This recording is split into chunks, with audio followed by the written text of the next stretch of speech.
Don't forget to like, comment, and subscribe to our YouTube channel. Just hit that notification button to be notified about our next show. You're live with Get Connected. Mike Agerbo here with John Biehler and AJ Vickery. We've got an amazing program today. Later on, we will be learning about the world's fastest internet. Imagine being able to download 1,000 high-definition movies in 1 minute. Simply amazing. We'll also be looking at some rumors in the movie industry. Rumors are basically saying that Amazon may purchase AMC, one of the world's largest theater chains. What does that mean for movies and content in general? Well, we'll be talking with a journalist. His name is Enrique Dans from Forbes about what that could mean. Also, we will be chatting about robots in hospitals with our good friend Brian Jackson. But so much in the news this week, guys. We've talked a lot about Roam Mobility in the past. This is a company that had SIMs that would allow you to go down in the U.S. and roam down there, like phone calls and data for a lot cheaper. They unfortunately have ceased operations as of June 30th of this year.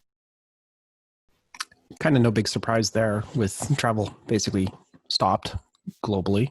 But yeah, it's unfortunate because it's always good to have options beyond your carrier's SIM upgrades, which, you know, depending on where you're going and how long you're staying, the Roam option was always a compelling deal for longer stays or even just quick trips to the States if you have a SIM card already.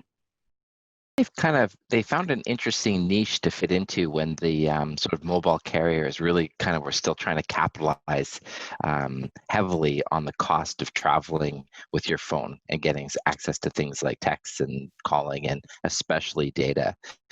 So they fit into that well. Obviously, with the restriction on travel, that's a big blow to them. But I also think the mobile carriers are starting to really come out with some competitive offers now for people when they do travel. And I think there's still a far way that they can go there.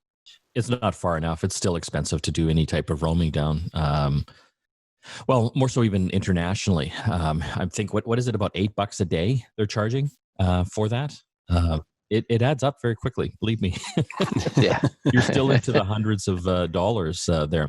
So if you do have a Roam Mobility SIM, as of June 30th, that will stop working.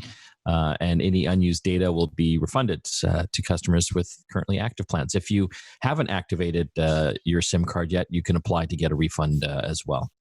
Also in the news, this was pretty big this week. BC Court has ruled that Huawei CFO's extradition proceedings will continue to the second phase.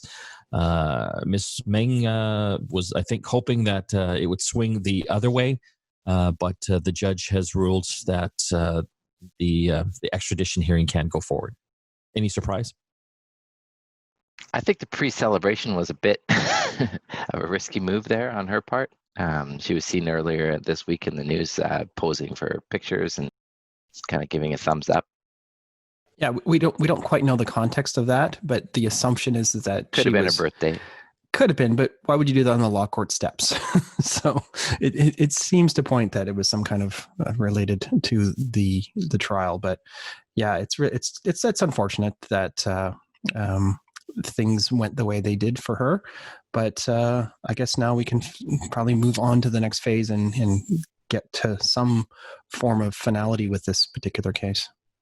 Yeah, Trudeau's been speaking up about this lately, telling reporters that Canada has an independent judicial system that functions without interference or override by politicians. China doesn't work quite the same way and doesn't seem to understand that we do have an independent judiciary. So it'll be interesting to see how China reacts to this. But I think in my opinion, they've got a lot bigger fish to fry right now with Trump and a lot of countries on top of them. Blaming them for the pandemic. Also in the news this week, this was kind of an interesting one. NVIDIA, they make graphics cards and high-end graphic processors or GPUs. They were able to recreate Pac-Man using artificial intelligence. Did you see this? Yeah, this is pretty awesome. And ironically, 40 years after its debut, I actually still remember the first time I saw a Pac-Man arcade machine in the wild when I was a kid visiting my grandma, who was in a laundromat in the small Quebec town that I was visiting my grandmother in. And that game has always been one of those go-to games that I have to play if I see one. And it's kind of cool that NVIDIA was able to figure out a way to recreate the game in artificial intelligence. So let me just explain that. They had a computer with artificial intelligence basically watch 50,000 plays or episodes of Pac-Man going on. And this computer was able to completely recreate the game without any code or anything, just using the pixels coming out of the game engine. Isn't that amazing? I feel like I could have done it in 20,000. Sure, you could. I mean, apparently it wasn't perfect. The graphics weren't exact, but it's amazing a computer can actually recreate something like that by just watching it now. So I'm interested to see how that goes on in the future. Okay, we're going to have to take a break. When we come back, this is a must listen to segment. We're going to be chatting with a journalist from Madrid, Spain. He writes for Forbes.com all about the rumor that Amazon could potentially purchase one of the biggest theater chains in the world. What does that mean for movies and creativity? Well, we'll explore that. You're listening to Get Connected here on the Chorus Radio Network. Back after this. You are back with Get Connected. Mike Agerbo and John Biehler broadcasting live from our homes once again. Want to talk about the movies now and content in general. We've seen a huge shift over the past 5 to 10 years as to where we watch content, how it's being created. The Netflixes and Disneys and Amazons of the world are really driving a fundamental shift in how that all happens. Interesting story that we're following now is that AMC, which is one of the largest movie chain theaters in the world, is been hit obviously very hard by the pandemic, and rumors that Amazon might potentially be looking at them. On the line, we've got a great guest. His name is Enrique Dans. He's the senior contributor in leadership and strategy for Forbes.com. Thanks for joining us, Enrique. My pleasure. So I found this fascinating. Amazon, they have their Amazon Prime. They're a direct competitor to Netflix. They are, spending, lots of money on producing their own TV shows and especially now movies. How would this change that whole world if Amazon were to buy the biggest movie theater chain in the world? Well, it would be definitely a shakeout. I mean, what you can think is that whenever Amazon enters an industry, as they are entering the movie industry, the movie production, and the production industry, they always want to start from the top. They want to come from the top. They don't want any limitations. And obviously, having a limitation like, for instance, the one that the Academy has, that you have to show your movie, you have to open your movie in a theater in order to apply for as a candidate for the Oscars, for instance, is a limitation that they definitely don't want to have. That's for sure. Is this financially feasible for Amazon? Like, what do you think the price tag would be for them to pick up something like AMC?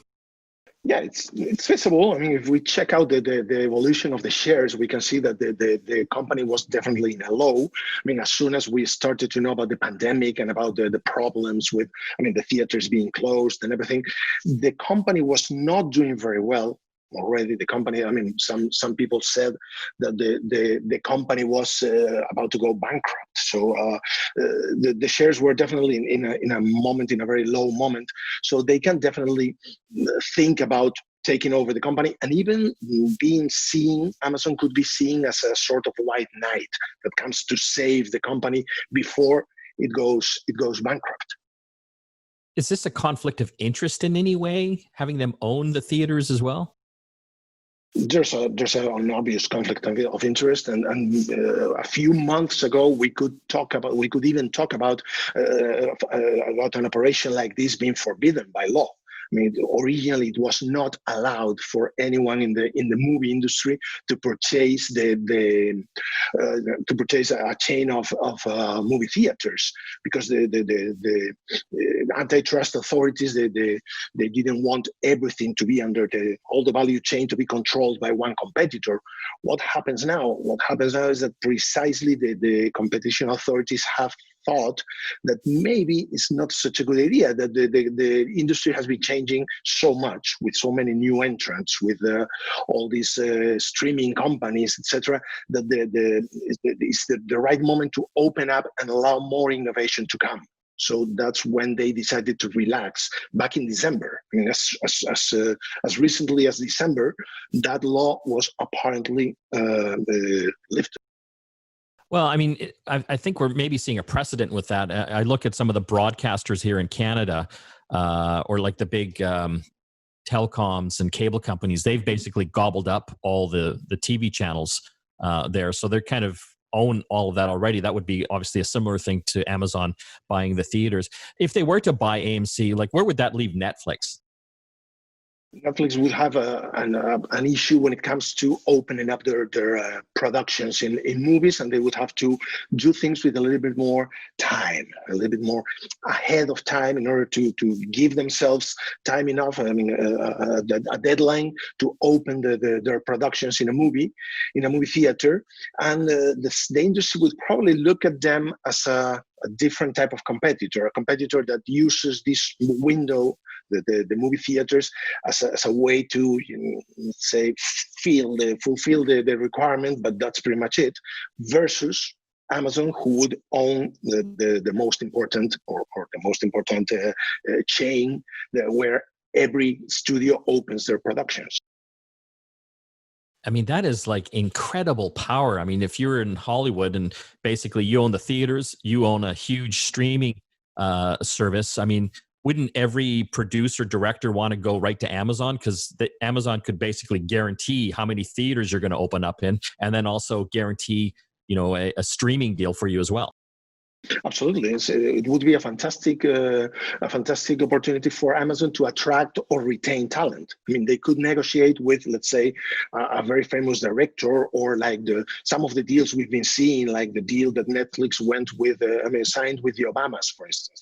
That's a huge deal. Imagine that you can sweeten the deal in such a way that you would tell them, hey, if you produce with us, we will give you the opportunity to open in all these theaters all over the world, and then we will have Amazon Prime as another opportunity to monetize your content.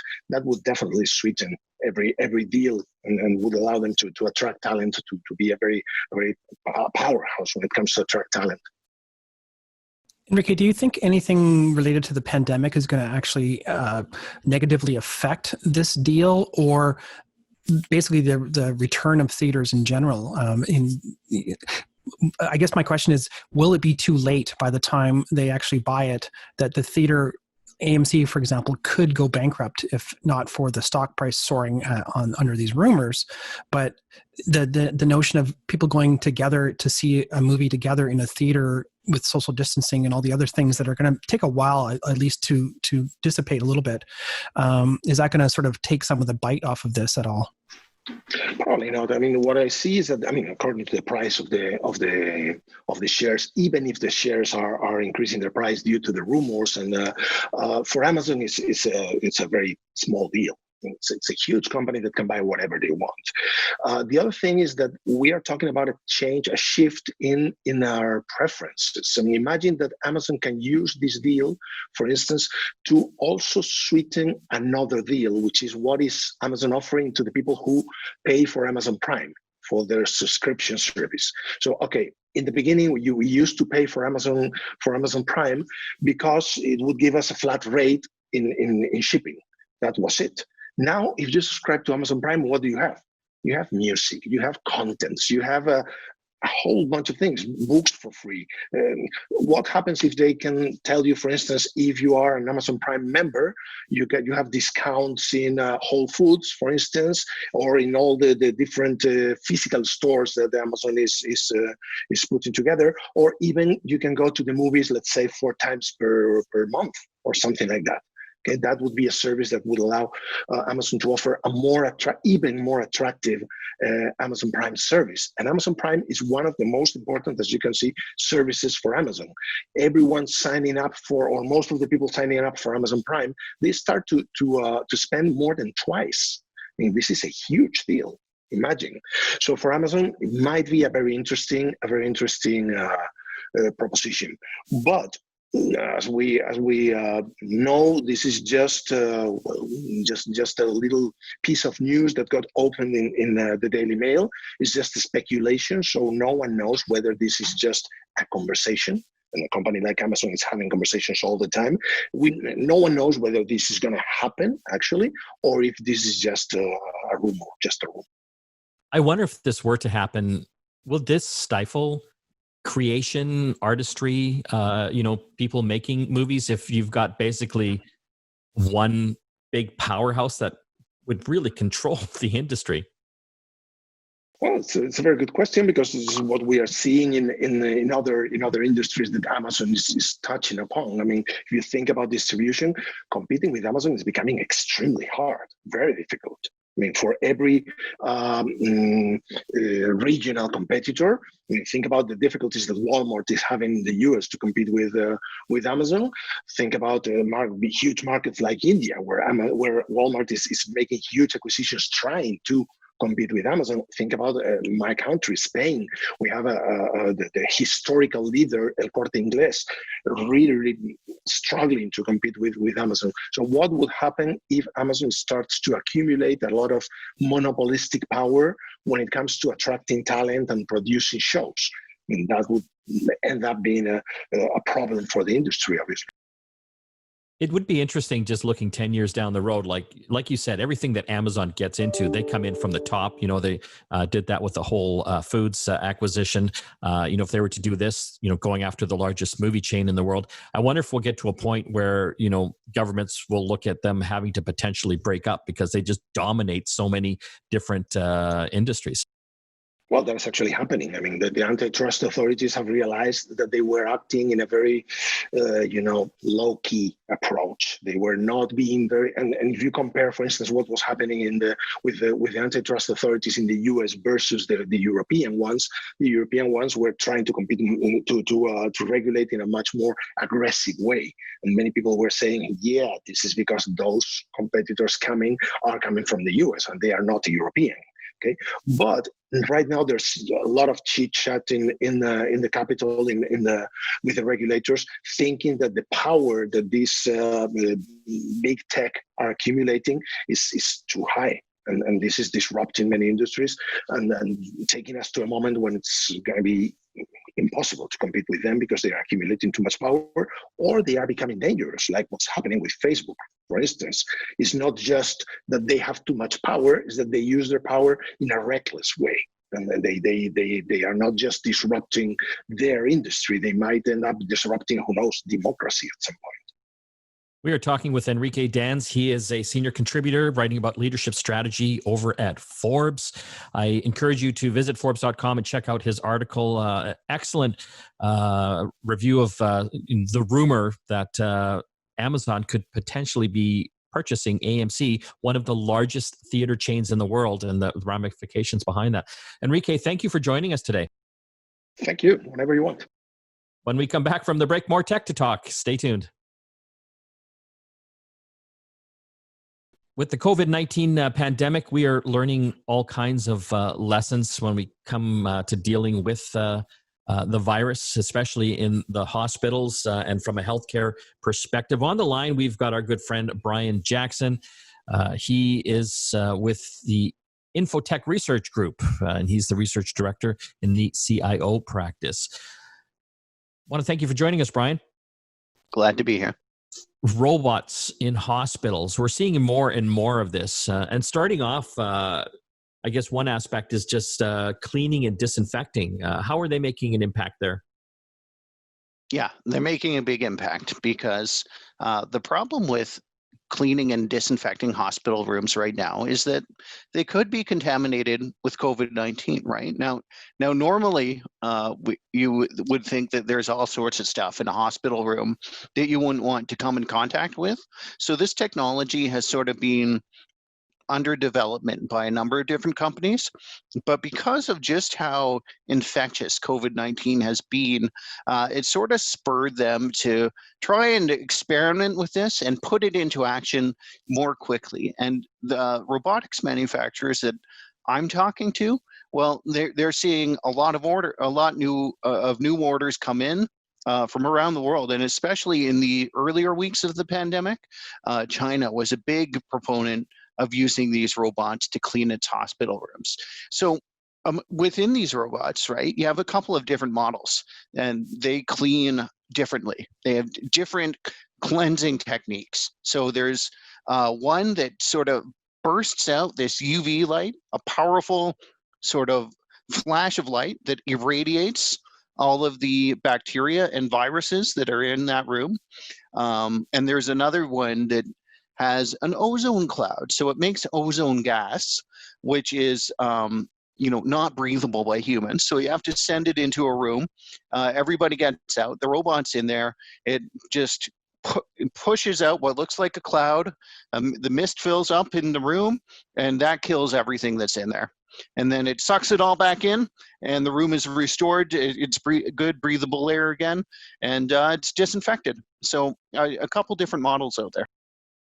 You're kind of freaking me out, Brian. This ozone gas robot. I've seen a bunch of movies about this, and they didn't end well.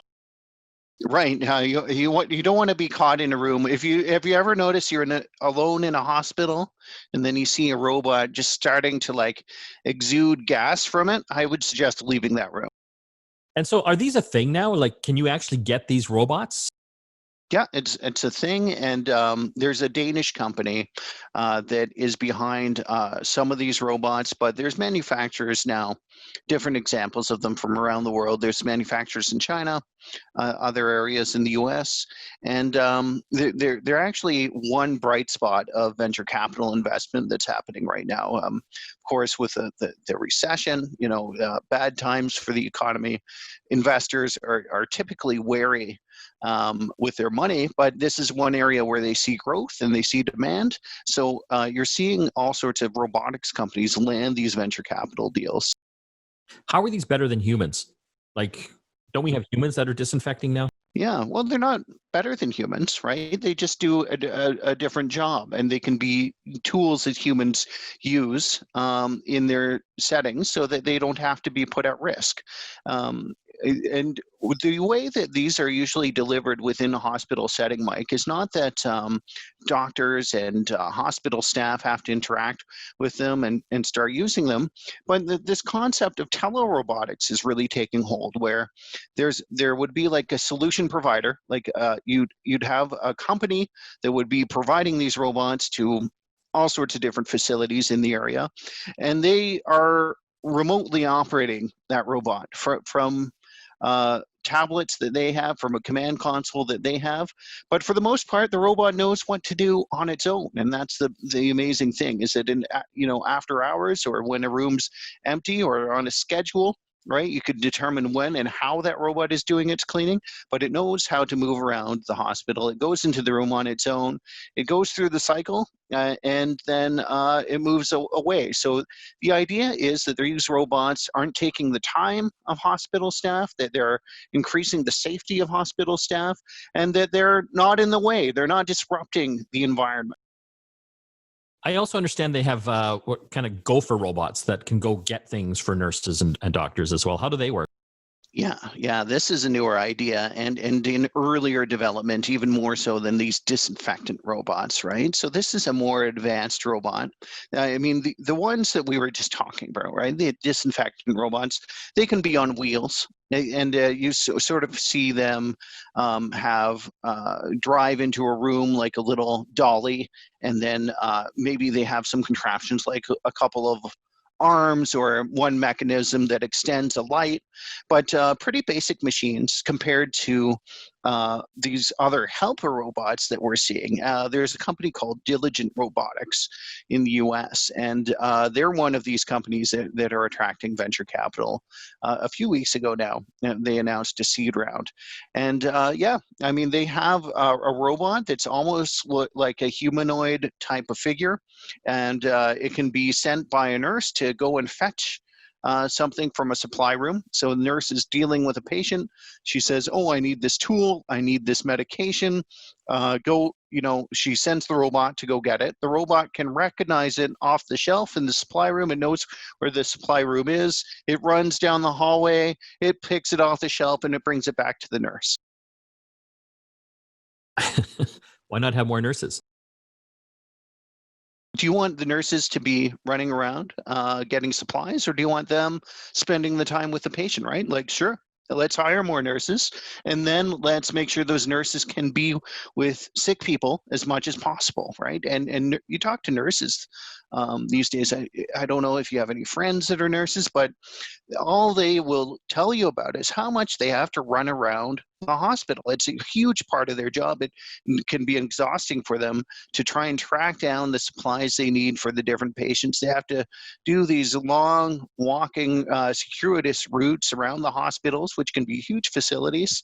So anything that can reduce their exhaustion, I think they would welcome. And if they can send a robot to go to get the damn sponge that they need to clean their patient with, I think that's a great idea. And it's untested, right? We're talking about technology that's in development. I think we have to see some pilot studies done with this. There's going to be some leading edge hospitals that are willing to try this out in some specific pilot scenarios.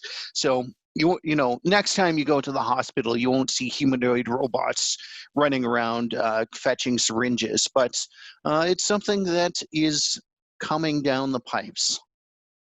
We are talking with Brian Jackson about the future of robots in the hospitals, coming to a hospital near you sometime in the future. He is the research director in the CIO practice over at the Infotech Research Group. It's all about the research, right, Brian? That's what I love, research. When we come back from the break, more tech to talk here on Get Connected. Stay tuned. You are back with Get Connected. Mike Agerbo here with AJ and John. We're going to reach into the Get Connected mailbag this week. We take any of your questions up on our website. John, the address again? GetConnectedMedia.com. Very, very good. Okay, the first question comes from Wendy. And she asks, I'm interested in the iPhone SE. Is it possible to buy it without a package, just buy the phone? Well, that's an excellent question. Back in the old days, typically you would buy like a 2 or 3 year package with your carrier, but that's really not the case anymore. You can actually buy the phone directly from, for example, the Apple Store. And that's probably one of the best deals on iPhones right now. I think it's just $5.99. It might be worth noting, too, that you can also buy phones outright from your carrier as well. And sometimes there's even incentives for you to do that, whether it be like a payment plan type system that doesn't actually affect your plan, or even if you go to, say, like a Walmart or a Best Buy, quite often they have deals there. They'll give you a gift card and that type of thing. But it's going to vary depending on the location and the outlet. But you definitely can buy the phone without a plan. I also feel like, it's one of those things where you're going to use a phone for the next couple of years. So maybe committing isn't that bad, I mean, I know that we all have this fear of committing to our plans right now, but, a lot of times they do subsidize these phones with that commitment. And I don't know how often people actually switch their carrier. It's a good question. The only reason I think nowadays is if some radical new cheaper plan comes out. I don't think that happens that often, but it's a good point, AJ. Sometimes on some models, they do have an incentive. And like you said, John, sometimes they offer gift cards like $100 or $150. So you just have to do the math. Like the iPhone SE, it's $600. It's $599. And so if a carrier is offering it over a 2-year plan, just see how much extra that plan is and see if that equals out to the $600. And if it's cheaper, then hey, you got a good deal. The other option is a lot of credit card companies now have payment plan options where you can actually, at least I have a Visa that allows me to actually choose a high ticket purchase, and I can then at a much lower interest rate, I can spread out those payments over 3 months, 6 months, a year, 2 years, whatever you're comfortable with. And the longer you spread it out, the lower the interest rate is. So again, like you said, you just need to do the math to figure out where's the best way to deal with this without having to shell out $600 plus tax. The other thing too is if you buy it with your credit card, a lot of credit cards have essentially AppleCare coverage as well. So you may or may not need to purchase an AppleCare coverage, and sometimes that coverage on your credit card is actually better than what you can get with AppleCare because it covers things like drops and smashed screens and that kind of stuff, whereas the AppleCare is a little bit more nebulous as to what it's covering. Good point. Let's take one more question, and this one is from Robert, and he asks, well, first he says, I really enjoy your show. Thanks, Robert. I have a small inner city home with Shaw as my provider. Internet works great inside the house, but once I step onto my back deck or front porch, the Wi-Fi cuts in and out. I love to work on the front porch or back deck. Excellent question. I know both Shaw and TELUS have new internet packages. I believe Shaw's is called Blue Curve, where they actually also include some mesh routers with that, which would basically extend your network out into dead spots. And these mesh networks now are fantastic. AJ, I know you're using the Google Nest. Yeah, and I got to say, one of the problems I found with extenders is that it creates that separate network name. So it's okay, your computer will automatically switch to it once you've set it up, but still, you're not moving seamlessly from room to room. Sometimes I found that it was connecting to the extender that was supposed to be for the patio when I was actually sitting closer to the router that was in, or the router that was in the house that gave me a better signal, and therefore my overall Wi-Fi connection was lower. So overall, I think that if you can go into what's called mesh technology, when you have a bigger home like that with those connection issues, it gives you the seamless moving around the house, never needing to, always with the best connection. So a couple options we recommend, Robert. Again, check with your internet service provider. In your case, Shaw. Check into the whole Blue Curve package. And again, these mesh networks, it's basically a router that offers satellites. So it could be anywhere from 2 or 3, little boxes or pucks, as I call them. And again, they kill all the Wi-Fi dead spots. You just kind of place them strategically through your home, or you could just go out and purchase your own mesh router system from like D-Link or Linksys or TP-Link or I'm forgetting the other one, the Orbi, which it's a good one. So that will solve your problems. That's all the time we have left. Don't forget to visit our website at getconnectedmedia.com. We're giving away prizes constantly if you subscribe to our newsletter. This week, I believe it's the Belkin wireless charger. So if you've got any new smartphone, typically they have wireless charging. This is a great little prize. I want to thank AJ and John for helping out on the show here. We'll see you again next time.